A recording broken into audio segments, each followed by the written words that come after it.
Entramos por la puerta de la antigua Jaffa.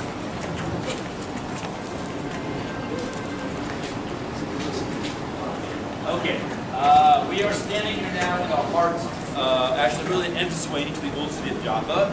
Just walk through the main gateways here. This would be the place where people would first get to know Jaffa. It's where they would change their money, get to know their neighbors, do all the things they do before going on to the next stop. Usually at this point, I'd like to kind of recreate the same experience, everyone getting to know each other.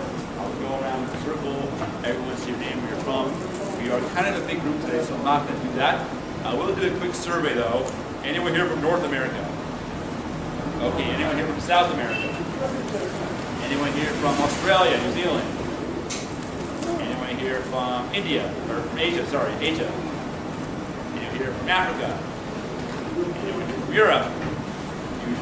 What am I missing? Antarctica? 0. Any Israelis?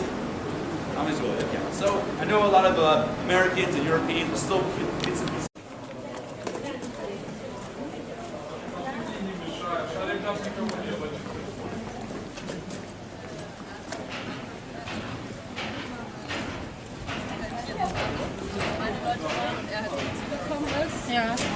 Mira, la bandera griega.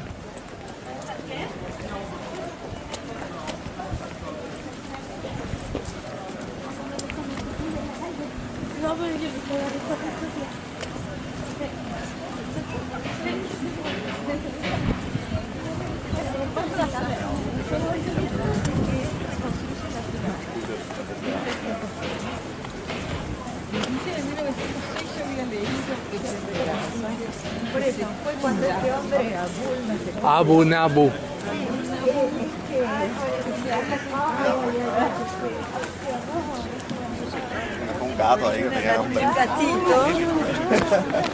One of the oldest words in the world.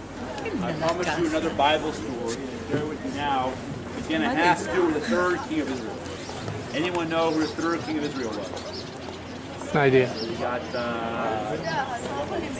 Solomon, very good, Solomon. You got Saul, then David, David's son Solomon, is the third king of Israel. He is the one responsible for building the great temple in Jerusalem. And when you're building such a big temple, you need three things. You need builders, architects, and raw materials. He has the builders, he has the architects, he does not have the raw material. It says specifically in the Bible they want to build the temple out of the wood from cedar trees. Anyone know where in the area